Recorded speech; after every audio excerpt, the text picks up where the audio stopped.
Ħidma koordinata bejn il-Pulizija u l-awtoritajiet Maltin flimkien ma' dawk Libjani tat il-frott il-ħamis tard filgħaxija.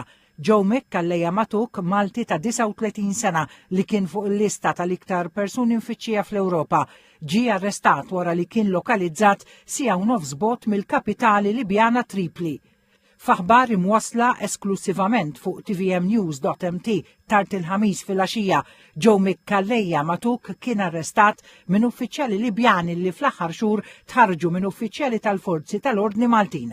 TVM News jinsab informat li mart Joe Marzja Kalleja Matuk ta' 24 sena instabet mejta f'ċirkostanzi li l-kawża tagħhom qatt iridu jiġu determinati, għalkemm TVM News huwa informat li m'hemmx terzi persuni involuti.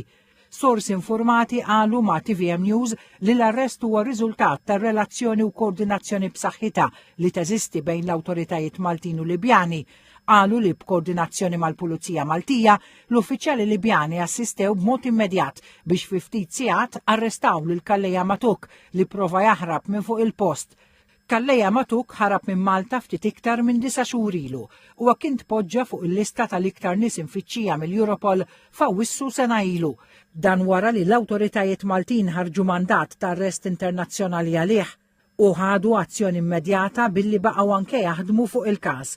Kalleja Matuk ħarab minn Malta meta kien fuq ħelsien proviżorju mill-arrest jistenna d-deċiżjoni tal-appell mis-sentenza ta' 5 snin ħabs wara li f'Lulju 2023 instabħat l-importa f'Malta materjal splussiv mingħajr liċenzja tal-Pulizija u li assoċja ruħu ma' persuni oħra biex għamel dan.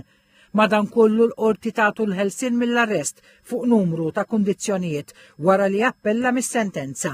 Bħala waħda mill-kundizzjonijiet imposti fuqu, Kalleja Matuk kellu jiffirma l-assa tal-Pulizija. It-tfittxija liħ fil-fatt skattat wara li naqas aktar minn darba biex jiffirma l-ktib tal-bejl. Joe Mkalleja Matuk fl-2015 kien ġie arrestat abbord ferrovija fi Sqallija li kienet fit-triq lejn l-Italja wara li telaq minn Malta meta kienet jaffaċċja proċeduri kriminali relatati ma' traffikar tal-kannabis.